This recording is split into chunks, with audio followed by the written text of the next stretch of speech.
We built this city on rock and roll. Built this city.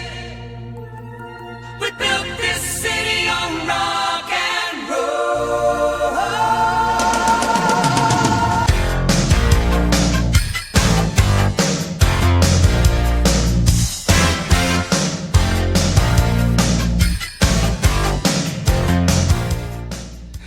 Hello there, lollygaggers. Another week on tap here. Got some all-star game stuff to talk about. A home run derby. And a few other things. But, Samantha, I did want to tell you that I picked that opening audio for a reason.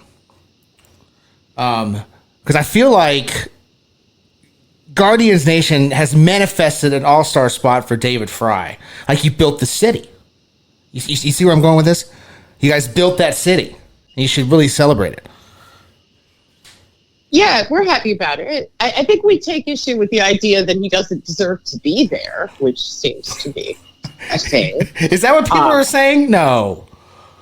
I don't care. Like, whatever. I have 5 All-Stars and the best record, so, go pound sand. Whatever, man. Too bad. Good Lord. Of all of the All-Stars. And the first pick. And the first pick, yeah. No, of all the All-Stars to say that really don't deserve to be there, David Fry is not my go-to. I don't know where that's coming from. We have a number of people on this team that should not be there, and a number of people who got snubbed. David Fry doesn't really belong in that category at all. I don't know. It's weird to me, but whatever. I don't know. Salty Twins fans, I guess. Sorry, you're only All-Stars. Carlos Correa. Who friggin' who? Hey. I mean, wasn't he a commissioner selection? So, the players didn't even vote him in, and then commissioner selection is the people they have to put in, because, your team didn't have the All-Stars, so. So sad.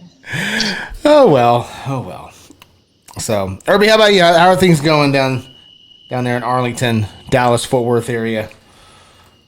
All right, good. The prep for the All-Star Weekend is well underway, and they're expecting 100,000 people down there throughout, and I'm debating if I'm going to go to anything. This is exactly the event, right, that everyone was wondering why Arlington was building so much infrastructure around that particular section of the city. This is why. Events like this were coming, and they knew it. Now it's still going to get too crowded, right? The traffic is still going to be hell. Even though they have all that awesome roadway infrastructure around that area, it's still going to get backed up all to hell. Because there's no public transit. Oh, see, well, zero. They were busy building roads, no rail, man. No buses, anything. Yes. You think it's going to be bad for that? There's World Cup around the corner, so it's going to get even crazier. But whatever. Let's. Baseball's more important. Indeed. All right. Well, we're going to talk a lot of All-Star stuff. Today we're going to talk about a couple of teams that have had better times this season than they have now. But first, what are you going to lead us off with, Samantha? Where are we starting tonight? Well, let's start with the All-Star game. Let's talk rosters a little bit. Let's talk snubs. Let's talk how on earth did you get here? Let's roll through it. So, biggest snubs. I'm not sure we had a colossal snub this time around. I didn't see anything like that. I mean, there's a couple Josh Smith. That seems kind of crappy. Lindor, although there might be a better argument for Brandon Nimmo actually. And then half the Guardians bullpen. But I think it's really more about, it's not so much that these were tremendous snubs as in these players could never be left off an all-star roster. How dare you? It's more look at the people who are there instead of them and then ask yourself which one belongs there. Right. So some of this is the, Irby, you and I were talking about this earlier this week, the participation trophy of it all, that every team must have a representative. And it's why? Why? Does anybody need to see a Tampa Bay Ray in this All-Star game? No. Paredes, are you kidding me? This is ridiculous. Why is he there instead of Josh Smith? That doesn't make any sense. That's absurd. Like, it's not so much that I think, oh, Josh Smith, definite all-star. It's like, but look at the alternative. How do you not pick Josh Smith there? And I hate that we have this rule. Like, I think it's good to include as many teams as possible. We certainly don't want just the people the fans vote in, because that's usually confined to the best teams and a couple of sort of perennially popular teams. But, you know, I don't know that it needs to be quite this democratic. It just results in a lot of people getting left off the roster that feels a bit silly. To me, you know, the most questionable ones for me are like, what is Clay Holmes doing here? Like, what is that about? There are other Yankees on this roster. Like, Clay Holmes has been a disaster. Like, I don't know what he's doing here. Like, I mean, the Correa thing is kind of funny. I'm not even necessarily disputing that Correa deserves to be there. I just think it's funny that Spears refused to put him in. You know, Pete Alonso's a weird one, because, again, that was a commissioner's selection and probably only made because of the home run derby. And I guess if that's why that happened, that's fine. I mean, I think it's weird that other players don't like Pete. It's not his best season, obviously, but, you know, still kind of strange. Like, I don't know. There's just a number of them that I have a lot of questions about. And then you see some people who, you know, obviously are from maybe lesser teams who are having a good season, like guys like DJ Abrams and Riley Green, who I'm like happy for them. Glad to see them there. Paul Skeens, obviously. I mean, you know, these are commissioner's selection. I think Riley Green is actually a peer selection, but the others are commissioner selections. And I think that's fine. These are people who deserve to be there. But, you know, so I'm curious what you guys think about this. Like, what's the biggest snub? Like, do we need to end the participation trophy of it all and just say, like, look, you want to be in a showcase game, then you need to be a showcase caliber player. You know, how do we solve this? Or do we just leave it and accept it? This is one of those issues. Like, if you ask me on Monday, my answer will be different than if you ask me on Tuesday on whether or not every club should have a representative. Because I understand the meaning behind it. You know, like, you know, even your last place teams, you need something to get fans to watch the All-Star game. And if you have no players from your team in there, then you're probably not going to watch it unless you're just an avid baseball fan, which you ain't got to worry about them not watching anyway. So on one hand, I get it, but on the other hand, like, when it's so obvious that you're bringing somebody in who has no business being there and snubbing someone who absolutely should be there, I mean, they're being penalized. Like, some of these players are being penalized because there were other good players on their team. That's the problem. And well, that's what bugs me about this. Yeah, is that it's costing an opportunity to a guy who it would probably mean just as much to, because somebody else's team is worse, or because he has other teammates who are also good. Mm-hmm. I mean, I don't know. I mean, I'm curious to get your take on this too, because like we both have kids, and I think, you know, my take on youth sports is kind of in line with my take on professional sports. And maybe this isn't fair, but I don't really believe in like the participation trophy of it all. I know there are a lot of people who disagree with me, but to me, it's like, no, you don't bench a good player so that every kid on the team gets the same number of innings. You know, like, yeah, you got to get everybody into the game. If you're playing rec league sports, that's how it works. But, like, I don't believe that everything needs to be that democratic. I think it's ridiculous. I think you are setting up kids for disappointment, and you're punishing kids for being good, and that's ridiculous. So, you know, I don't really believe in it even in that capacity. So I certainly don't believe in it at the professional level, because these are all adults. Like, nobody's feelings are... So, Bo, I take your point, and I think it's a good one that, like, well, you want every team to feel included, and that's really for the fans. And if we say this game is for the fans, then we do need to appease every fan base, except for Tampa Bay, because they don't have any fans. Right. So why, you know, I'm going to make an exception for that. There's also a few that need to be punished. Looking at you-know-who, why do your fans get anything? You have terrorized the entire rest of the league. Why should we be rewarding you? But I don't know. So, well, Irby, where are you at on this? Where are we at on, like, you know, yay, you know, ribbons for everyone. Honorable mention. I absolutely hate it. Absolutely hate it. It's Bo, your point, I get it. I understand what you're saying. But you can't sit here and tell me that Miami Marlin fans are sitting there going, I can't wait till Tanner Scott gets in this game. I've been watching all night to see Tanner Scott. Yeah. That's valid. No, it's valid. Now, I am on board with, and I'll use this year because it's the Rangers hosting it. Let's say the Rangers were having a horrible season and didn't really have an all-star. There needs to be at least one, maybe two. If you're the host team, I'm on board with the participation trophy approach of they need to have a couple all-stars. Because you're the host team, it is your fans there. That is going to, that right there, you can sell me on. That will bring more people out to it. Across the board, everybody, absolutely not. What is the point of this? It's the all-star game. It's supposed to be the best, not the, well, yeah, I mean, think about when we were in high school. Like, would you have, in regional, we have the all-regional team, and except for this team, like, their best player is actually on JV, so we're going to have a JV kid on that. Like, no, you suck. Your team's not good. Your best player is not in this category, and that's where Isaac Paredes is another one there of, like, why is he here? So that we get the Tampa Bay contingent? Like, no, the ratings won't drop that much. No, you cannot sell me on that at all. If you're watching the All-Star game, you're watching it whether Isaac's in it or not, whether Tanner Scott's in it or not. And I am picking on Tanner Scott. I know, it shouldn't be doing, but there are players on here. You're watching it whether they're there or not. So no, rec league sports. We had a great point about rec league sports, and I'm going to get into this more here in a little bit. Yes, rec league sports, there's a point where everybody plays, absolutely. But we hit a point in life, about 13, sometimes a little earlier, sometimes a little later, but about 13, where there's cuts. So why are we getting rid of cuts when we're talking all-star game? Like, no. Sorry, you can't. No. I will sell on the host team of the all-star game should have at least 2 participants. Outside of that, no, give me your best. I mean, I would give you 1 for the host team. Yeah. I don't really get 2. People are going to buy the tickets either way, But and here's my big issue with the whole fan vote, the whole fan thing is you had the opportunity to vote for your players. Every single fan base has that opportunity. So you can get a guy in who doesn't deserve to be there. There are people starting who should not be the starters because their fans voted for them. And every single team has that opportunity. So if you didn't vote your guy in, if your guy's not good enough to be there, then you need to vote him in.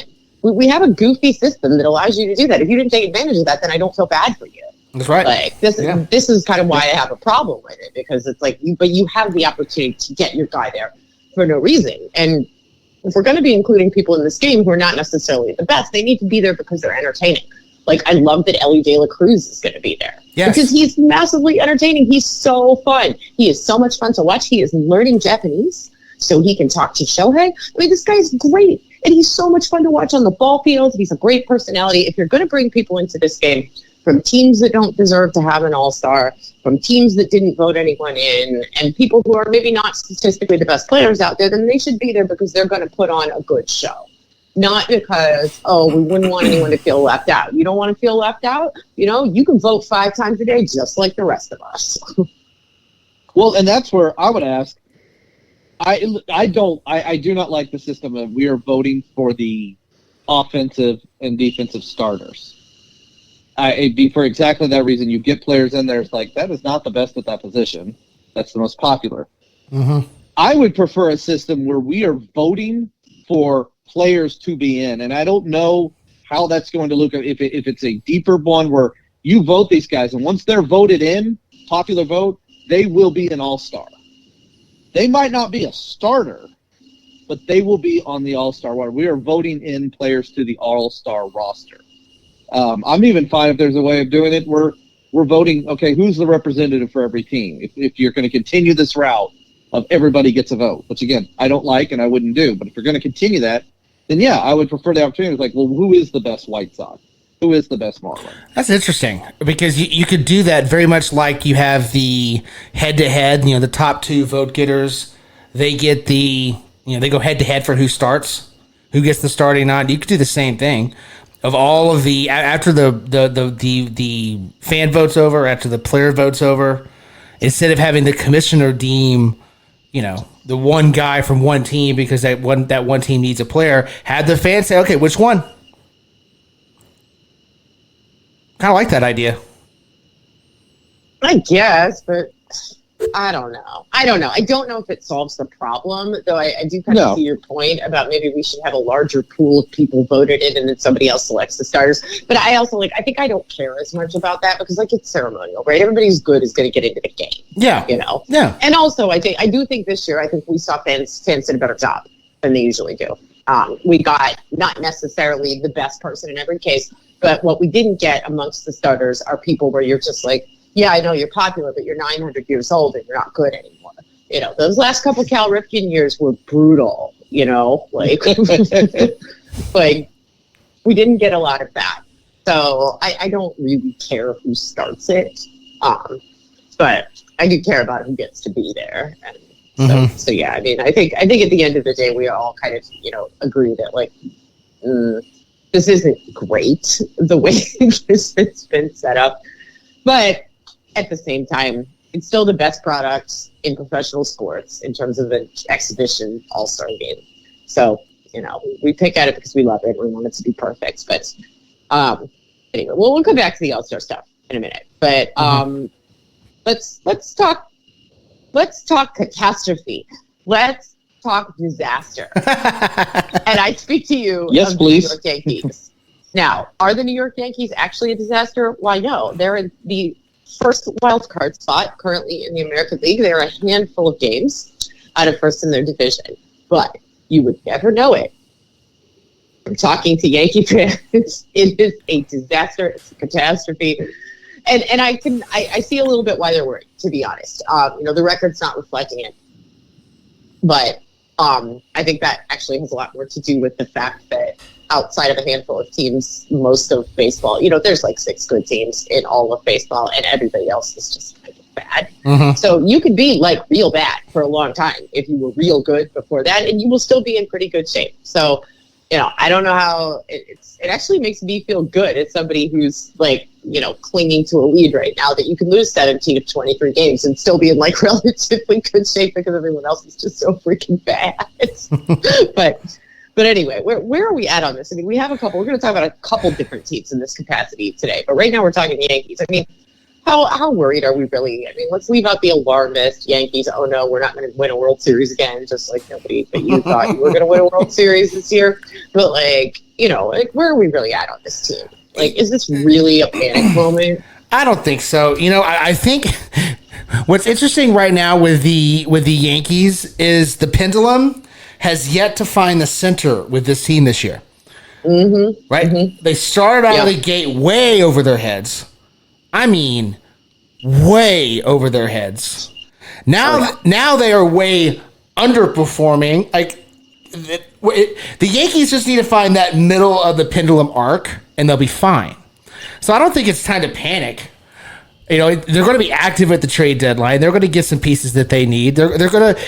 It was a bad month. People overreact to bad months all the time. No one even is better at that than Yankee fans, especially. I mean, they were sitting there in their PJs and their little Yankee baseball bat shaped beds, dreaming about a World Series championship and just getting all caught up in the fantasy. And then they woke up. And panicking because all of a sudden their World Series dreams are not coming true. Well, no one's saying that they are. They aren't. But they're not as good as they were at the beginning of the year, and they're not as bad as they are now. All right? So they'll find their footing. They'll bounce out of this, and they'll be in the middle of the pack. Now, are they going to beat Baltimore? Still can. What are they, 2 games out last I saw? 2 games behind Baltimore? Yeah, it was three as of this report. I mean, come on, guys. That's very doable. Very doable. Very doable. The Orioles haven't had their extended slump yet. Everyone has it. Everyone has one. Every contender has one. Orioles still haven't hit theirs yet. So relax. Calm down. Have a Yankee dog and chill. Yeah, this definitely feels like sky is falling territory to me. The Yankee pajamas cracks me up because it's exactly right. That's exactly the visual. Just I'm laying here, I'm counting to 23 over and over and over again, and cursing Aaron Boone, and talking about my cursed franchise that has a zillion World Series wins, and just because I don't know, it's exhausting. But I think you're making a great point that, like Baltimore and Cleveland haven't slumped yet. Neither one of them has slumped yet. Yeah. And they're going to because everybody does. So you're going to have the opportunity to catch back up. I mean, I will say this, that bullpen is bad. I mean, they are bad. So you're going to have to make some moves at the deadline, for sure. Of course, but you also have injured players who are going to come back. People are going to come out of the slumps that they're in. Like you're fine. Let's pump the brakes a little bit on this. Or are we, I don't know, Irby, what do you think? Are you panicking in your Yankee pajamas? No, I'm not. I want to pour the kerosene or the lighter fluid on here and just say, yeah, go ahead, freak out. Yeah, be sellers. Yeah, there you go. Totally. Yeah. Like, no, simplest thing in the world, literally less than 12 months ago, go look up the 2023 World Champion Rangers September. Go look at what they did in September. Look at the last 4 games. They were horrible. Awful. And then they showed up. Like, this is, Bo, I like what you said there. Like, you haven't found that middle. You had the great start. Now you've had your slump. And, yeah, it sucks. It always sucks when you're in it. It feels like, the sky is falling. It's a great term what I was saying. But now you're going to find the middle. And even if you find that middle and it's 500 ball the rest of the way out, you know what that means? That means you're in the postseason. With the way that's set up right now, you will make the postseason playing 500 ball. So you're not a 500 team. You're better than that. So you just have to play a few games above 500. You're going to be fine. Does that potentially mean you lose the division? Okay. Yeah, but who cares Literally about that anymore? had 2 teams in the World Series that were wild cards last year. Yeah. Okay. So who cares? You have a lineup. You have a lineup that is potent. You have a rotation that can get the job done in October. Yes, you've got some bullpen stuff, but you've got a front office that's willing to do that. So there is hope. There's things that are now. If nothing happens at the trade deadline, we may be having a different story. But I don't sense that happening. So you will be there. You're going to be around. The world isn't ending yet. It's calm down. Calm down. This isn't the NBA. We're not having a mid-season championship. Okay. It's July. There's a long way to go. You know what? That's a perfect point. That's the absurdity of what the Yankees did the first couple months of the season, because they would have won an in-season championship this year. No, they wouldn't have. They were not in the lead at the halfway point. I just want to point that out. Cleveland would have won that. So stop it. Yep, you're right. The Yankees just suck all around. Yeah, you have a 3.5 game lead in the wild card currently. Like, Minnesota, Boston, Minnesota, Boston, Kansas City. Do you really think all 3 of those teams are going to pass you and stay in front of you? Like, are you kidding me? Like, Kansas City can't buy a win. Twins are never good in the second half. Boston, I don't know. Maybe it was just Rafael Devers versus the Yankees, and then you'd have a problem. But I just like relax, man. You're fine. You're going to go to the playoffs. It's going to be fine. Yeah. You know what? And good Lord, anything can happen in October. I think we've seen that not just last year, but a handful of years, the last few years. Like this new playoff format, winning a division now is only about bragging rights. That's it. It's pride. Listen, there's an excellent chance that you're going to be playing against the Twins in the first round, which is like getting a bye. Exactly. You might as well have the bye. And the best part about that bye week is you're playing during it. So you're going to keep sharpening that knife for the AL Division Series. Yeah, you stay sharp, but it's like free wins. It's like they're just giving them to you. It's free. So That's it. Yeah. Anyway, some other teams we will talk about who maybe should be concerned, but Yankee fans, where's the fire? Stop. Okay, so moving on. Completely unrelated, but we are up in Maine for the rest of the summer. There are some wood bat leagues around here, but I am sort of endlessly intrigued by, I don't know if you guys have ever been, Cape Cod League games. Really, really cool. I think something everybody should see. But I was kind of thinking about it, and I was rereading The Last Best League because it is one of my favorite baseball books out there. And I was thinking about sort of this whole idea of like hosting a baseball player at your house. Because this is, if you don't know how it works, this is kind of what they do in Cape Cod. They get local families out around where these teams play on the Cape agree to basically like sponsor a ball player, and he lives with you, and you have to feed him, and drive him to the ballpark or give him a car to use or whatever, and you house him, and he's like your surrogate son for the summer. So would you do this? Like, would you be interested in like hosting, like just imagine, you live in Dennis or Hyannis or wherever on the Cape. Would you be interested in hosting a ball player for the summer? I would, but I would. What I would need is to have some sort of maybe like a loft apartment above the garage, or because like, and it's not just for me. It's also for the player. Like that gets weird. Like you're staying at someone's house, they're watching TV. What are you going to go say? Hey, can you change the channel? Like that just for me gets a little dicey. I know some people are different, and thank God for them because they're the ones that are actually hosting these players. But if I did have like a side house, like a little apartment, that guests would use, let guests use when they were visiting, absolutely I would host a ball player. I had no problem feeding them and all that fun stuff. I just wouldn't want to, like, it just gets a little weird if they're staying in the house with you. It's just just for me. I think you and I are on the exact same page on this, because to me it's like, sure, if I have a guest cottage, he can stay in it. I would be happy to feed him. He can come in and eat dinner with us. Sure. That's fine. Mm-hmm. But like, I don't want like someone I don't know living in my house, and it's weird. And also like, there's weird obligations in both directions. Like, I don't know, like, do I have to sit there and talk to this kid after every game? Like when he goes 0 for 4 and be like, listen, I'm your fake mom. Like, I don't want to do that. I'm not old enough to be your mom. I don't want to be your mom. Mm-hmm. Like, I'm not interested. And also for him, it's weird too, right? Like, so he's just like, what, gonna like sit in the kitchen and like he gets to like listen to me go on about whatever, like it's also, they're college kids. Like they probably want to go out and have a good time. Mm-hmm. And like, yep. I'm not necessarily comfortable with being party to, like, especially if they're underage, like facilitating that. But I also like, I don't care. He's in college. He probably wants to go out, but I don't want him like running into the furniture and waking my children up at 2 o'clock in the morning. Burning a frozen pizza in the oven.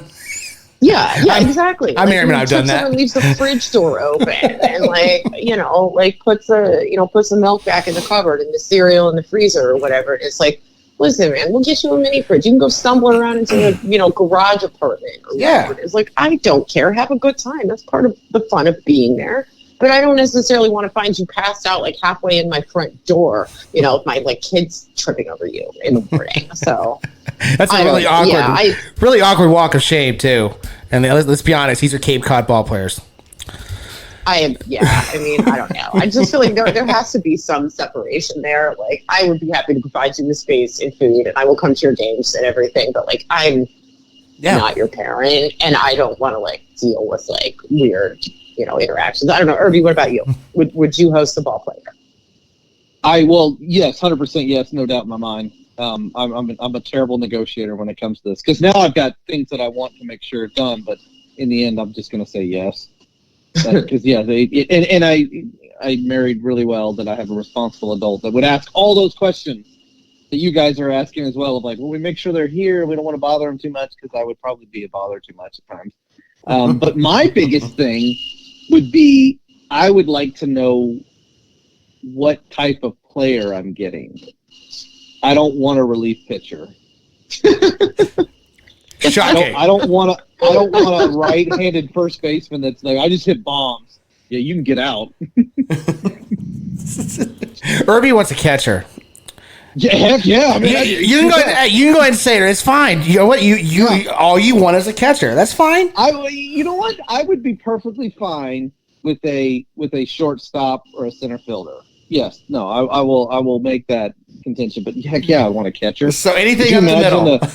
Could you imagine a 21-year-old Austin Hedges coming out to hang out with you? Heck yeah. Oh my god. I don't think my liver would survive that.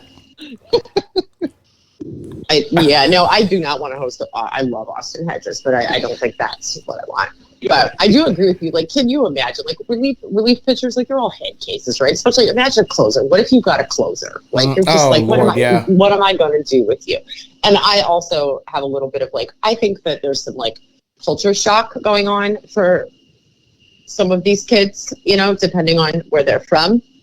And I would want some say-so over that, too, because, like, I don't know that Northeastern Wasp would be the best host for, like, some kid from the swamps of Louisiana. You wouldn't want the Josh Allen from Wyoming. Yeah, I don't know that we would do well together because I do not think we would understand each other at all. Like, I would be like, you hayseed, and he would be like, you snob, and we would not get along. So, I would want some control over that. And the relief pitcher thing is rough. Yes, I agree. Oh, God. Can we just put relief pitchers in, like, some sort of a shelter? A shelter? Like the dog shelter? Exactly. Could you imagine? Like, what if everyone else was, like, allowed to be homed for the season, but the relief pitchers just had to go to, like, the relief pitcher shelter? It would be like the dog shelter. They would just line up a bunch of cots, Come adopt one.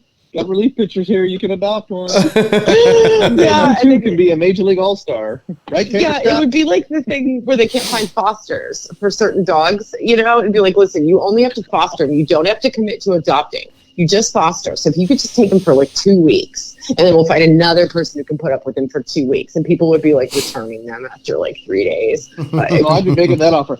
I'll drive him to and from games, but he's not coming to my house. I pitched you a tent in my yard.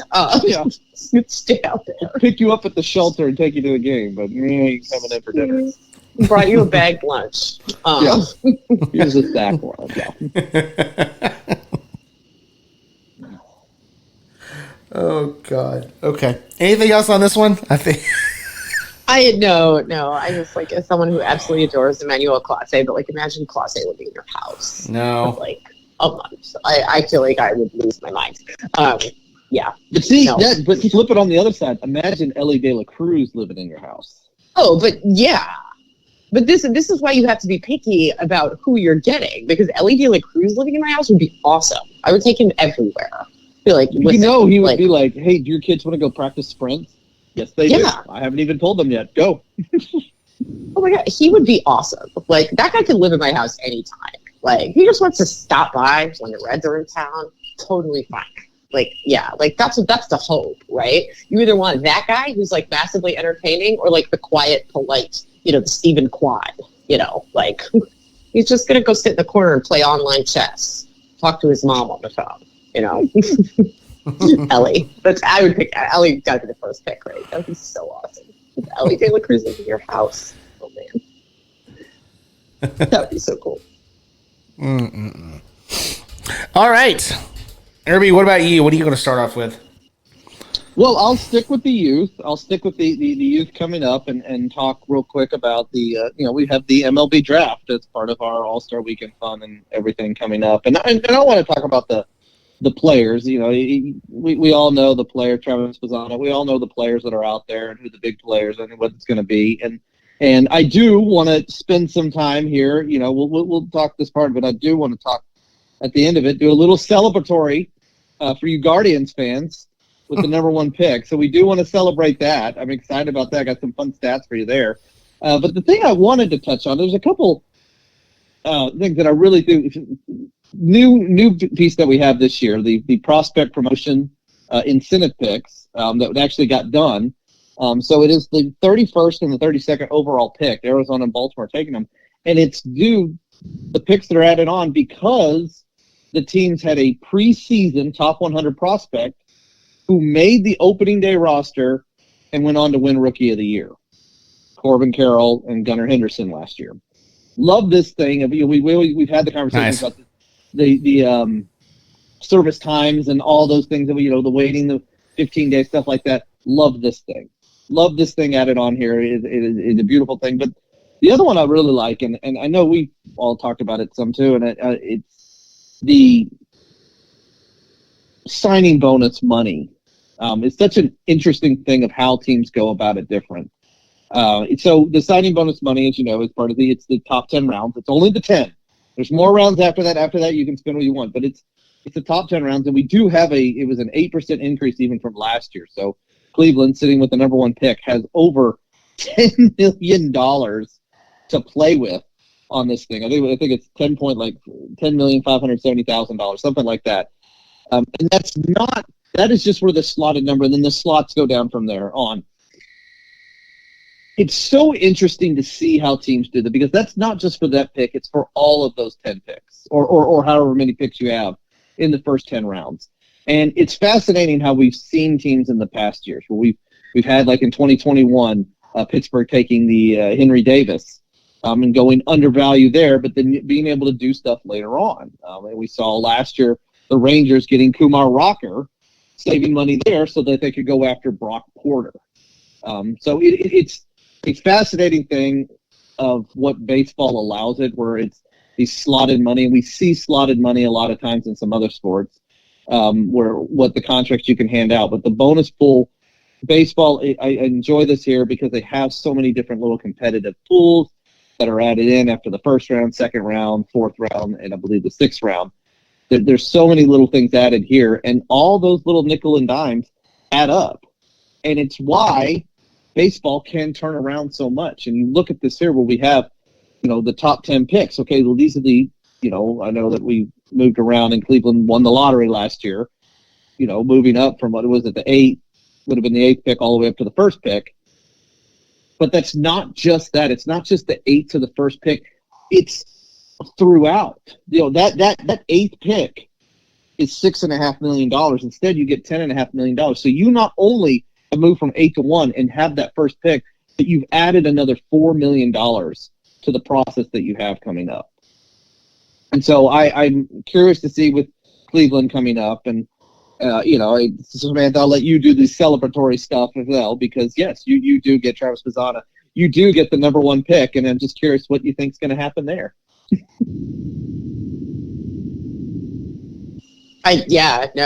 It's going to be Travis Pizzana for sure. I feel very confident in that. There's been some smoke screens out there, which is probably coming from other players' agents, not the Guardians. The thing about picking first is No, you don't actually have to hide your pick. But yeah, no, I think this is cool, and I'm really glad that you kind of brought up the way the money works, because I think a lot of fans don't understand this, and then they see a guy sign for like what might be under slot or what they perceive to be undervalued, and then they go, this team's cheap, they're not even spending on their draft picks. And this has happened with Pittsburgh a lot. It certainly happened with Cleveland, and you say, no, actually they always spend the max.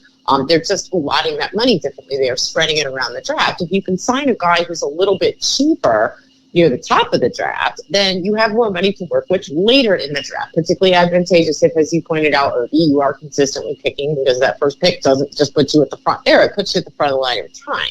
So you're going to have a lot of opportunities to spend that money smartly. And then, we also have, and this is part of what I think is so fascinating about the way baseball works, is like there's some gamesmanship to it. Because you can kind of like cut a backroom deal with a guy and say, hey, I will overpay you. And then the agent goes back to the teams picking in front of you and says, hey, he's got a deal for more money on the table with this guy to induce those people not to take you. So unless you're talking about somebody being incredibly petty and not caring about like destroying your relationship with the agent, then you can kind of make yourself a nice little deal there where you can kind of push off other teams to get the guy you really want if you were willing to pay your way out of the problem. So there's another sort of additional piece of strategy to this that I think is really interesting that doesn't exist in other sports because we don't have that kind of structure for it. But yeah, I'm really, really happy for the Guardians. I mean, I know it's terribly unfair, but how many times I've been on the wrong end of terribly unfair as a Guardians fan. So I don't care. Yeah, really, best record in the AL and the number 1 pick. Again, pound sands. I don't care. Well, and I understand what you're saying, terribly unfair, but no, that's what's great about this change and how this is. That's baseball. Baseball is a sport that you can hit 105-mile-an-hour line drive right at an infielder who snags it and doubles off a guy at second. And your next at bat, you can explode your bat in a loop run over the first baseman, and you drive in 2 runs and get the second. That's baseball. Terribly unfair. It has nothing to do. You play with what you have. And Cleveland, this is great. Bo and I sit here and we high five ourselves after last year with the Rangers with the great start they had, and then they got the 4th pick and got some guy named Wyatt Langford who will probably develop at some point and be pretty good. But it's the same thing here at Cleveland. You're sitting here, the 6th team in Major League history to be winning the division and have the first pick of the draft. 6th time it's happened. Some of those have worked out well, like, the 2001 Twins got some guy named Joe Mauer. In fact, the Twins did it twice, 2017, Royce Lewis. Others, the 89 Orioles, Ben McDonald, or the 2004 Padres, Matt Bush. Oh, Eventually no. became a major leaguer. Not so, and the other one in there is the 95 Angels, took Darren Erskine. But this is the 6th time it's happened. And it just shows one, it's the positive parity of baseball. 2, it's absolutely no excuses for teams. You can suck for a few years. You can get good. It doesn't take a decade. It doesn't take a long time. You can flip the script pretty quick. And so it's not that crazy that here we are, a team that, yes, there was some luck that favored Cleveland to move up from the 8th pick to the 1st pick. Okay? Great. Awesome. What are you going to do with that? And here you are winning the division, and you're adding a guy that it's not going to happen. He's not going to be on the Cleveland roster later this season. However, wouldn't be that shocked.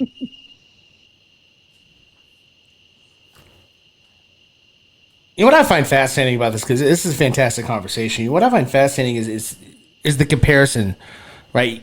You look at the NFL draft. It's not, the money is never an issue, right? It's where they're picking. They trade all over the place, moving around, this and that. Baseball teams use money to move around the draft. They use money and nuance, which for me is a lot more fascinating than following Jimmy Johnson's trade chart from 40 years ago. Right? Like, oh, well, okay, well, I'm picking first overall, so I'm looking at the chart. Oh, I have to get, no, that's not what baseball does. No, you're using money and nuance to essentially move around and get the guys you want, which I think is much, much more fascinating. Yeah, I mean, the NFL draft is very interesting. Certainly it is. And it's obviously that, we want to give credit to talent evaluators or whatever, but I'm with you in that I think the sort of sophistication of the different ways you can bend the draft to your advantage in baseball is infinitely more interesting than just because you're also doing that in baseball, right? Like the name of the game in the NFL draft is just pick the best talent available that meets your needs. Mm-hmm. You're doing that in baseball too, but you're also doing a lot of other things. There are a lot of ways you can manipulate the draft to your advantage. And I think it's really interesting. Like you said, you use the money to move around. And obviously some of that is because we're talking about a sport that doesn't have a cap, but there are some limits to it. But they also allow for some sort of creative, gamesmanship, we were talking about. I think it's fascinating. I think it makes it a lot more interesting to watch, the downboard part of the draft than it is in other sports. Right, but it's not as shiny, right? The Eagles. We don't have rockets on. Yeah, stage, the Eagles. The Eagles traded up 4 picks to take so and so. Fans can see that in their face, right in front of them, immediately. Yeah. Right? Yeah. That's the difference. But if you really truly look at this the way that I know we do, but those of you out there listening right now, I encourage you, actually follow the money in a draft. You'll find some teams that did some things that was absolutely outstanding, and some others you're like, man, what the hell were you doing? It's the same thing you get in the NFL. You just have to follow the money. It's not right in front of you right there on draft day. You just got to follow the money, but it's a lot of fun. Yep, it is pretty simple. You just got to be good at math. I know there's a few teams that just suddenly shake. They're shaking right now. Crap. Yeah. Okay, Colorado. One day you'll get to 500 again. So speaking of bad math, Samantha, you mentioned the Yankees a little while ago. Another team that is quite inconsistent, I think is the nice way of saying, the Cubbies, the Chicago Cubs. In a division that's starting to look like somebody wants to win it, maybe a couple teams. Back on May 12th, the Cubs were actually only a half game out of that division lead. And they were sitting at 24-17. Well, since then, a 19-32 stretch. Sitting here now, 5th as we're recording, 5th in that division, 10 games out. This Cubs team, look, there are names there. There are weapons there. The pitching is not bad. It's pretty average for every category, for every mark that's a kind of a league above average. There's one that's just as important, that's below average. So it's quite literally a very average pitching staff. The offense, the inconsistency of this offense is crazy. And it runs from players like Christopher Morel, who leads the team in home runs, and is also batting 199. It's guys getting the job. Like Ian Happ is having a great season. I shouldn't even say great. He's having a very solid season. So is Michael Bush. And then you flip it over, and Dansby Swanson and Nico Horner are horrible OPSs, a 611 and 665, respectively. There, it's just a team where the inconsistency, because the Cubs at times, and we're seeing right now, they're in this series currently right now with Baltimore, and they've won the first game and they're winning the second game, and that's great. That's awesome. And we see when they put it together, this team can beat anybody, and then they'll follow it up by getting swept. And what's happened now is it was a good start. The Cubs now, they've won 3 of their last 16 series, and it's the inconsistencies. Baseball is such a sport where, we talk about the getting them on, getting them over, getting them in. And the Cubs aren't getting them on, and they're not getting them over. The few guys that are getting on are not getting over. They're not putting up crooked numbers. They're putting up single-run innings. And that's one of the biggest things, too, is you've got to put those crooked numbers. The crooked numbers win games, limiting crooked numbers. So the good news is you play in the NL Central. So 10 games is not insurmountable. The Cardinals have literally done that quite recently. The bad news is I'm only seeing probably one team coming out of this division. So you got to move up above 4 teams to get to the postseason. But the Cubs, we've seen the success of their young players producing in the past, and it's been a lot of their success. The young guys aren't producing anymore. Nick Madrigal was supposed to be an all-star, superstar, and that guy is basically fallen off the map. Well, that is the problem with young players, is they're inconsistent until they find their sea legs, right? So that is the problem. Look, I don't know. I like how you really tried hard to avoid saying that the Cubs are in last place.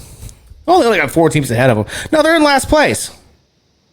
They're 10 games out. Tried, yeah. Yeah, they're 10 games out. I don't know, Samantha.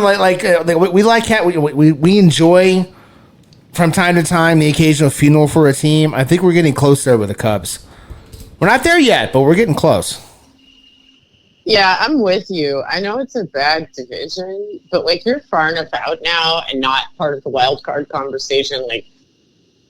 I don't think this is like the Yankees situation at all. I don't even think it's close. I think, to me, it's at what point do you decide to sell, or if things improve slightly, do you still sell? Do you stand pat? Is it ridiculous to limp your way into the last wild card spot, knowing you're just going to get annihilated when you get into the postseason?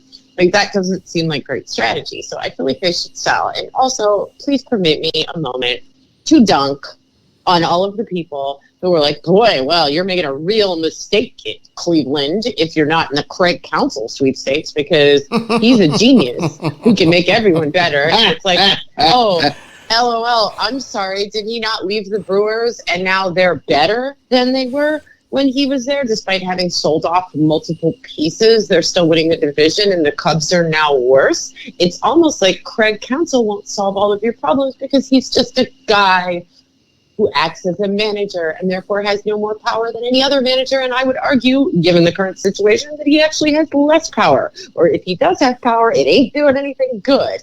So I just, the cult of Craig Counsell needs to be dissolved now. As a former actor, I can tell you unequivocally that Craig Counsell is not winning any awards for his role as manager. Not happening. So it's because he's not acting. He's doing the reality TV version. If you were being kind, you would say he got a bad edit. Okay, now you just gave me a mental image of the reality TV awards, and God, what a train wreck that would be. There are awards for that? I don't know. No, there's not. But you gave me my mind went there, just someone should create that just for the train wreck. I hope they Well, don't. Craig Counsell can host. There you go. Look at those. Oh boy. Yeah, good luck keeping the Kardashians in line there, Craig. There are two people on the planet who I never want to see again. It's Craig Counsell and Kim Kardashian. Okay, Yeah. Perfect. It's perfect. Oh man. All right, Irby, what else do you have? Could you make that a reality show? Council and the Kardashians? Like that's, Don't put that out there. Don't put that out in the Stuff of universe. Nightmares. Like literally nothing worse could ever happen by my account. So if there's a Bravo producer that listens to our show right now, it's going, oh, yes. and I am so sorry to the entire world if we put that. I redact that. Yeah, there we go. I'm honestly surprised people haven't thought of this before. Well, they have, but there's a reason it never happened. But Yeah. All right, yeah. So my last thing, get y'all's take on this, and I would love to, be honest to talk about ones that they have as well. It's something that experienced outside of baseball in the real world last week. And so in the summertime, my kids are swimmers, and they are part of a swim club. And this past weekend, we had a meet, and it was a very odd event. What happened is so if you've never been a part of these, for everyone that has, give me a second. If you've never been a part of these, and track is similar, and a lot of sports are similar. It's when you go through heating processes, there's, let's say, 4 heats, all of the same age group and discipline in an event. And you have your newest swimmers who have never done it before in that first heat. They're trying something new. And your last heat are your fastest swimmers. And that's very, very common practice throughout.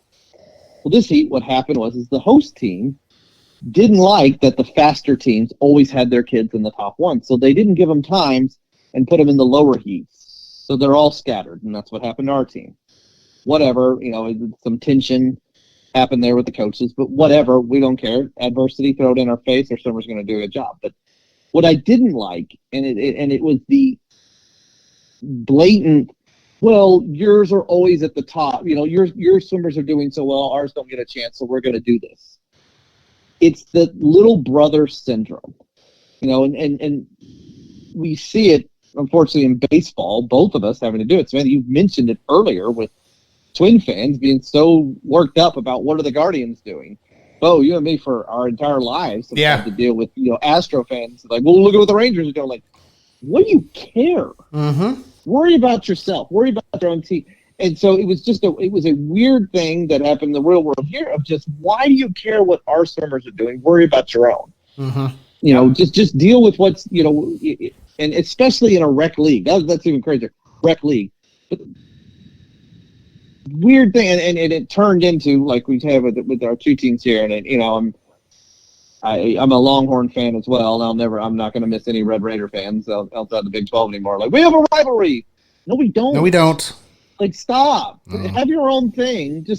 And it's a weird thing, and I would love for people to interact as well if you've had similar experiences, and you guys as well, with this stuff of this little brother stuff of just being so. When did we get this? And I say that we collectively, not the three of us here, of this so concerned about what your opponent's doing.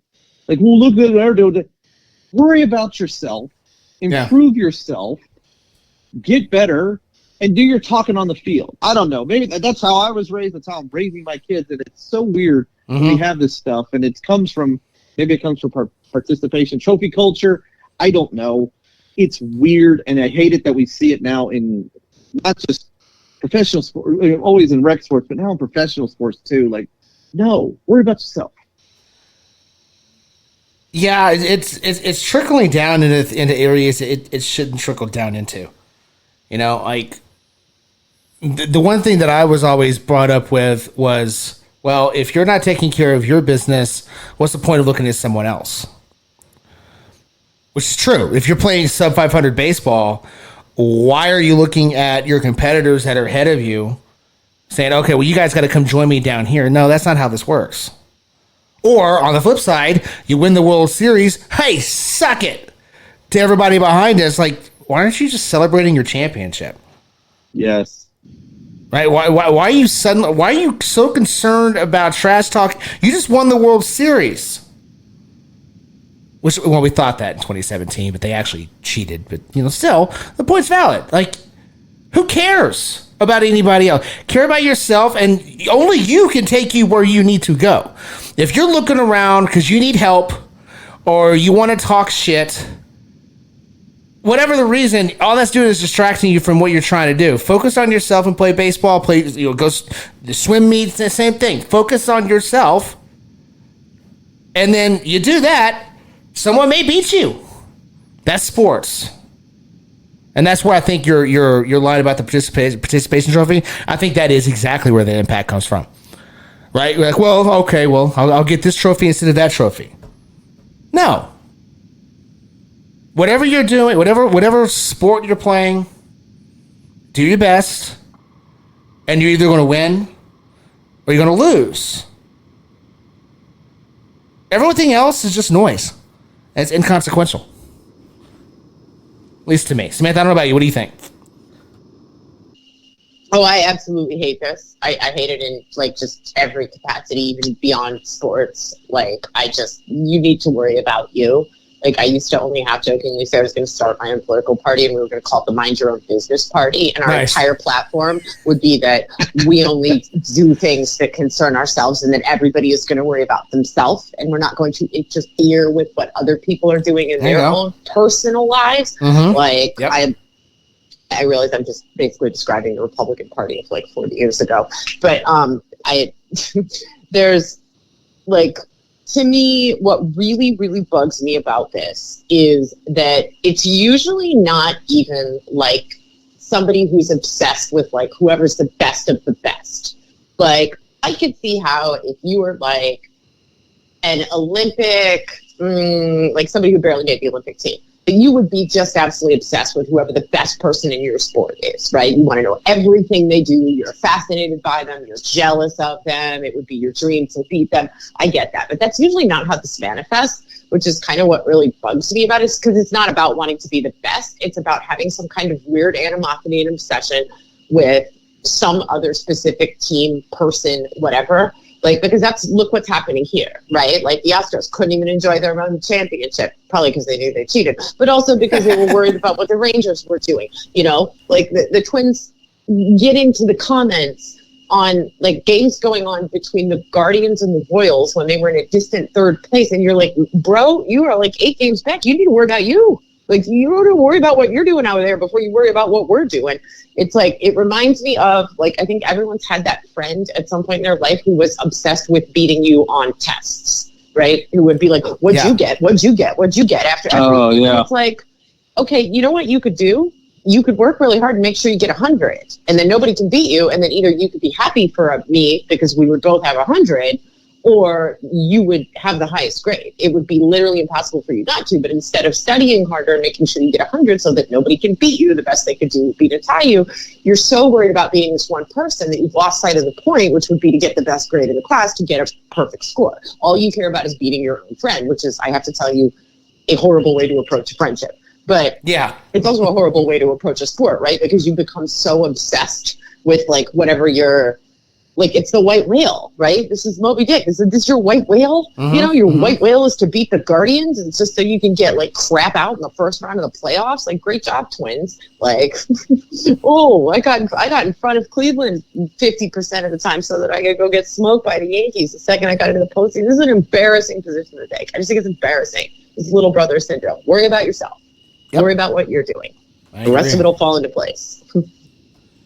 Irby, anything you want to add to that? Well, no, I'll just share the sentiments of our head coach that see you at regionals. That's this weekend. It's a perfect response to some serious Bush League shit. So, all right.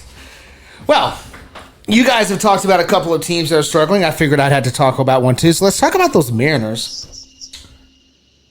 Who, what's interesting about this for me, Samantha? This is going to be me tooting my own horn about us. What's going on with the Mariners is exactly what we thought was going to happen a month ago. True. Mm-hmm. They won today 2-0. That's the only games they were winning are games where they give up nothing. When their pitching staff gives up something, they lose. And they've lost so much. I mean, both the Rangers and the Astros were 10 games back. What, Irby, 2 weeks ago, 2.5 weeks ago? 10 games back? Yeah, like 2 weeks ago. Yeah. Mm-hmm. Yeah, well, now the Mariners won today. The Astros and the Rangers are about to start playing. So right now, the Astros are 2.5 out. The Rangers are 6. They win their games. They're 2 and 5.5, respectively. That's half. The Rangers have cut it in half. The Astros have done more because the Astros had a well-timed heater for 2 weeks. So, I mean, I hate to say it. Are we back to Rangers-Astros? And the Mariners being this awkward third reel that's going to show up the last week of the season and make some noise? Is that where we're at? We're going to do this again just like we did last year? Because I don't see anything from Seattle unless they go out and get. I mean, they need at least 2 bats just to be able to compete. Because you got the Rangers getting healthy, the Astros figuring it out, and the lead is gone. So where would he go from here with Seattle, Samantha? Okay, look, Mariners people, I like you. I like you. I think you're great fans. I have enjoyed many Mariners teams of the past. But, like, were we ever thinking it wasn't going to be the Rangers and the Astros here? Because these guys screw up everything. They're just, I just, like, look, I love you guys. I hate that this is happening to you. I don't have any ill will towards the Mariners, but, like, it is exhausting to watch this team do stuff like this over and over and over while we all sit here going, well, this ain't going to last. You know, and we're always right. Like, this is the thing with this. And it's like, yeah, this is part of the problem is the lack of balance. Like you said, you know, the pitching has been fine. The hitting has been abysmal. But, like, do you think these guys are going to be around at the end of the season? Because I'm not even sure they're going to be around, like, a month from now. You know, like, it looks to me like it is going to be Texas and Houston again. I don't really see Seattle. I mean, I don't know. The wild card situation is kind of weak in the American League. I mean, there's the Yankees, and I'm not sure I'm all that shot with any of the rest of them. Like, I don't know. Are the Mariners better than the Twins? Are they better than the Red Sox? I mean, the results from the head-to-head play so far has been pretty inconclusive in that capacity. So, like, I mean, are they even – you're going to play your way out of not just a division lead, but a playoff spot at all. And I'm, like, I feel 100% confident that's exactly what's going to happen. So – there's no doubt in my mind. I don't know where you guys are at on that, but it feels to me like there's no chance, you know. I mean, you look at the AL wildcard picture, and I think it's weaker than it was last year. Agree. So that might be the only saving grace. I mean, because the Mariners only missed the playoffs by what, a game? Or something like that in the wild card race? Yeah, because they finished like a game behind Texas. Texas was the last wild card. So they finished a game out. This year, they could potentially actually get that wild card spot, but again, they need to go out. They need to go out, and they're not going to get it with the roster as is. I can tell you that. Like they're going to have to go out, and they're going to have to get some hitters. They're going to have to, and I'm talking like some legitimate hitters, guys that you can toss in the 4 and 5 hole. Because right now, that offense it's a very short lineup. You got to get some length there, otherwise you're not going anywhere. And even then, you might not. I don't know, Irby. What about you? Where are you at here? Well, the good thing, I'll give them the good news. The good thing for Seattle is that you are still in the lead. You know, Houston and Texas still have to catch you, and catching, gaining ground, cutting ground down is one thing. Catching and passing is another thing. And Texas, Houston still have to do that. Does it look like they're getting hot enough to do it? Yes. And Texas and Houston are both 2 teams that can pitch, can hit, and can field. Yep. And Seattle absolutely can pitch, and they're pretty good fielding. I didn't go blank there. They can't hit. Like Julio Rodriguez can hit. That's it. Mm-hmm. Everyone else is swinging for the fences. Mm-hmm. At best, and it's painful to be one of the teams chasing, which, you know, you put yourself in that position when you look at a game like today, like this is a perfect example. You know, yes, today teams win 2-0, but it's frustrating when you see something like San Diego, like, really, y'all can't score anything? Come on, man. Because that's all you need is a 3. Yep. You just need a 3 spot. If you can put 1 crooked inning together against Seattle, you have. I don't have the numbers in front of me, but like you probably have 75% chance of winning the game just from one inning having a crooked number. That's all you need. That's it. Yeah, because they don't put the runs together. Their hitting is terrible. It's so many teams too, and I think we joked about this earlier. I know I did about it. Go out and get Pete Alonso. Like if there's ever a year to go all in, now, but Seattle's not going to do it. They're going to add some utility infielder or a backup catcher, something like that, thinking that that's what it's going to do. They're going to trade a relief pitcher for a relief pitcher. It will make sense later. It will make, yeah. I'm sure that's what they're saying when we had, I don't want to give it. I know you got it coming up here, but the last announcement of the home run derby. That one's got to be a little painful. Like, oh, where was he last year? Oh, there's your offense, and then you send another one. Yeah. Your other, what is it? Suarez, your other power hitter. You send to Arizona. But you were busy getting Mitch Haniger back again. No, but what did they do? They're like, oh no, but we stole the DH from the world champs. We got Mitch Garver. Even Mitch wants out of there. Yeah. No doubt. All right. Well, Irby, you mentioned the home run derby. Let's talk about that. Let's get into this. It is certainly my favorite part of All-Star Week. Is the home run derby. In fact, I was kind of taking a gander at some tickets today to see, maybe, I don't know, like $275 for upper right field porch. Everything else was $400 a pop, which honestly not as expensive as I thought it was going to be for the home run derby, but still, that's pretty wild. Seats that normally go for what, 60, 70 are going for $275. It's not that bad. All right, let's talk about before I get into the field, Smith, let's talk about the format tweak, because I think this is interesting. Really, all they did was get rid of the head-to-head in the first round. All 8 guys are going to get 3 minutes plus a bonus round of 3 outs. And was the top 4 advance out of that? Is that right? Mm-hmm. Yeah, top 4 advance. Mm-hmm. And then we get into the head-to-heads from there. I like that.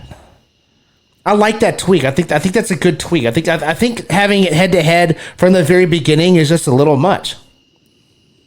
Yeah, no, I agree with you. Like, we need to get out of this situation where somebody hits 29 home runs and gets eliminated because they were going up against somebody who hit 31, and then some dude who hits 14 beats a guy who hits 11 and goes to the next round. Like, no, let's seed this properly. There's no reason not to do this in the first round. So I think this is good. And the rest of the rule changes aren't even worth discussing. They're just little things. I have to tell you, I'm a little bit fed up with all the bonus time. Yeah. There's a bonus for this. There's a bonus for this. There's a bonus for this. And it's just like, we could just wipe all that stuff out, and it could just be like, here's how much time you have, go, and it would be fine. And I know Bo, you were mentioning the tickets and everything. I do, by the way, if you have the opportunity, I do recommend going to the home run derby. It is very, very fun to watch in person, but it is also fun to watch on TV. Yeah. So, and I think this is going to help. I like the format change here, but I just enough with the bonuses. Well, right? Can we just stop? With that? I think. Oh, it drives me crazy. I mean, shocker here, but isn't this just more bad marketing from MLB? Don't call it a bonus round. Say, okay, each player gets 3 minutes, and then we're going to give a small break, and then they're going to get 3 outs, the way it used to be. We're going to have a little old school, right? So you're going to have 3 outs instead of a time limit, and have it as a second component. It's not a bonus round if everyone gets it. I don't want anyone getting anything. Just tell me just make a rule. There's X amount of time on the clock. Go. That's what you get. I don't want this. I don't want the overcomplicated, if this, then this, then this, then this. Stop it. No, I hate it. All right. Irby, how about you? What do you think about this new format? Which looks a little bit like the old. No, I like the new format. It's a smart direction to go. Yes, I was the same. I'm tired of, 33 home runs beats 29, but 17 beat 13, so 17 moves on. No. Everybody equal chance. Now you 1, 2, 3, and 4 seed. One play 4, 2, 3. Awesome. Move forward. Yeah, no, give it. I prefer this. I am also I miss the old just number of outs, not time, because then it's I like, do too. No, if you're 9 outs and then you can hit 20 straight home runs, more power to you. Awesome. I'll sit here and enjoy it. Yeah, I do kind of miss the outs format. All right, I so do not, because you had to watch them take too many pitches. I do not miss that. That's valid. Good point. Well, that's easily fixed. You can only get X amount of taken pitches. After that, you have to swing. Oh, but now we're back to the overly complicated rules again. Yeah, 3 minutes. No, and that's where 3 minutes. That's why the time makes sense. But yeah, you get 3 minutes. I feel like soon we're gonna have some drone that's just holding up a flag up in the air. Like, if you can hit the drone, you get an extra 30 seconds. What is this? Am I playing like a Mario game? Like, am I collecting coins? I don't know. I think I actually might like to see that. But that's just me. All right, so here's the field. We got Gunnar Henderson. He's got 27 home runs on the year so far. Pete Alonso at 18. Alec Boehm has 11. Bobby Witt Jr. has 15. Marcelo Ozuna has 23. Jose Ramirez has 23. Adolis Garcia has 17. And Teoscar Hernandez has 19. So, Samantha, real quick, who do you think the favorite is? Who would you pick if you were making a bet on the home run derby? Polar bear. As long as Polar Bear exists in the home run derby, I will always assume that he will win. So, I'm going Polar Bear all the way. Yeah, Irby? It's hard to pick against Polar Bear, but I will go. I will try to do a little more nostalgic, and the son of former Ranger Bobby Witt. Oh, going to get the job done. Oh, the actual only true hometown boy in this. Interesting. Well, I don't know. Knowing the way that park plays, I'm going underdog. I'm going Gunnar Henderson. I think he's going to pepper that right field home run porch. Interesting. So a first timer. Okay. Yep. Going with Gunnar. Going with Gunnar Henderson. All right. One more before we go. So we got to talk about Grimace and All-Star Week, right? Like, I've got this idea in my head where Grimace is going to All-Star Week, and at some point, he's going to bless either a player or a team. I'm leaning towards team, very much like the Pope blesses Catholics. So who's he going to bless, Samantha? If he walks in, he's wearing the Pope hat, and he's going around, and whose shoulder is he going to touch and bless their team's chances for the second half? Who do you think? I am going to picture Grimace in a mitre from now on. Tremendous. Those incredible Bishop's hats. Pope hat. Is the Pope's hat technically a mitre? I don't know. Someone tell me. Someone inform me of this. I don't know. But so question. So is this who I hope he will bless, who I think he should bless? Like, why don't we do both? What is the criteria for the Grimace blessing? Let's do both, although I'm fairly certain all three of us are going to have the same homer picks for hope. And then we'll do should. Right. Yeah. Like, because, I mean, obviously I just want Grimace, like, to bless Josh Naylor. But, like, this would be my want. That's my want pick. But, like, who should Grimace bless? Okay, so now we need somebody who's, like, maybe had a bit of a hard time of it, or whose team is struggling, but we would like to assist. So who should Grimace bless? We need somebody who's not going to squander it. So all the Mets players are out, all the Padres players are out, and all the Mariners players are out. We need somebody who deserves it. So Twins, Astros, Yankees, you're all out too. Mm-hmm. So, and Rangers and Indians are out. Guardians, whoever the hell they are, also out because those are getting our homer pick. So, who's getting the blessing? I mean, do we think it should be Gunnar Henderson? This is a dual participant, derby and actual all-star game, right? Baltimore has not had a lot of recent success. Nobody here objects to Baltimore. It's a good story. They finally got out from under their horrific owner. I mean, is this the right thing to do in baseball? but also is a conflict of interest for us because, like, obviously we have a stake in, like, Baltimore not doing well because we are also competitive American League teams. Mm-hmm. So would I rather bless, like, Trey Turner? Because who doesn't love Trey Turner? And I am pro Phillies. I don't know. This is hard. This is very, very difficult. You know what? I think you picked the two, like if there was a finalist bracket, you picked the finalists because, like, if Baltimore was to go on and win the World Series, like, nobody would be offended. Unless they beat me in the ALCS, well, fair. Might be offended. Yeah, well, of course, that's either. But you're right. I wouldn't necessarily root against Baltimore, even if that happened, depending on who they were playing. Yeah, if you don't have skin in the game, you're not going to be mad if Baltimore wins. True. Right, like you would some other teams, right? But then you also had the Phillies, who have been so close the last couple of years. It would be kind of cool to finally see them get over that. So that's an interesting dilemma, right? Do you go National League just because you wouldn't face that team until the World Series? Or do you go with a team that if they did win, you wouldn't really be too upset about it? Oh, that's an excellent, and that provides another obstacle, I think, too, because, like, do you put it off? Do you kick the can down the road and go National League, figuring your chances are even smaller of facing specifically that team? Mm-hmm. But who would you rather had a little extra help, the Orioles or the Phillies? Because I know I would rather play the slightly boosted Orioles than the slightly boosted Phillies. If I'm going to end up playing both of them, so that's tough too. Like, or do we just take it totally outside of this and do you ask it to just bless Mookie so his hand heals faster? You can do that too. You got to pick one, though. You're on the should. Who should? Oh, man. You got to pick one. Hey. You talked yourself into a hell of a web. So.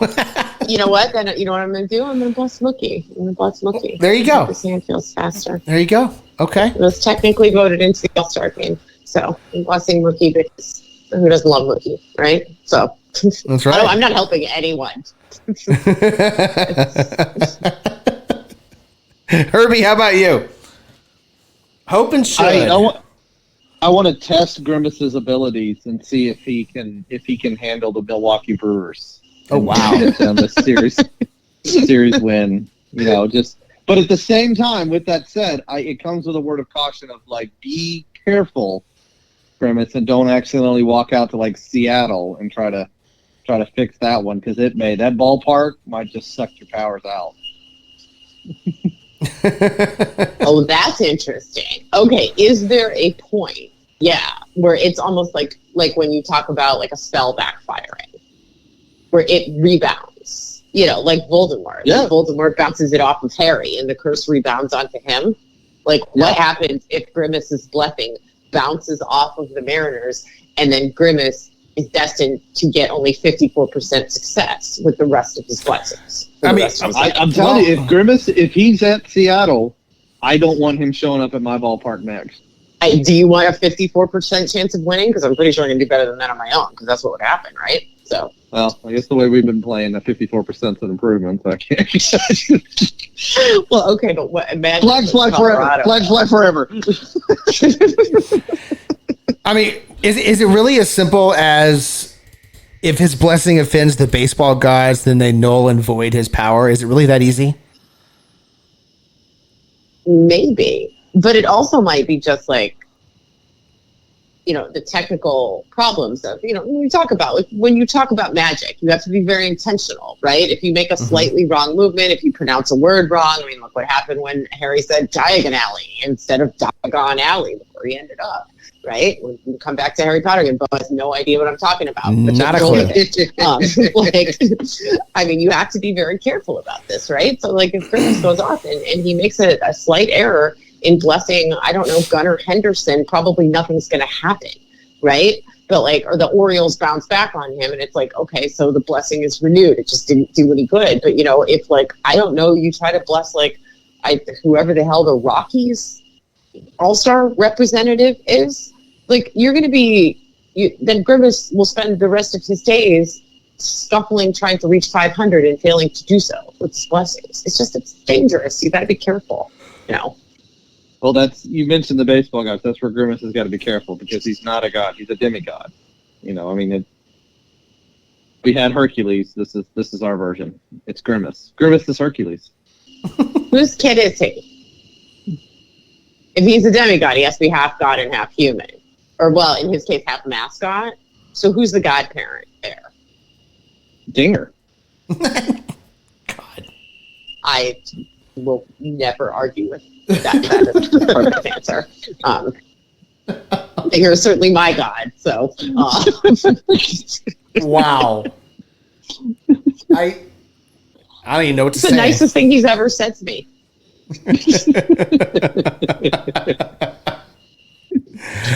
Oh boy! All right. Well, yeah. Of course, I'm hoping he blesses the Rangers, but that's also a little obnoxious since they won the World Series last year. I feel like that's a little obnoxious, but it's my hope. I don't care. My hope can be obnoxious. The should. I don't know, Samantha. I think he talked me into the Phillies.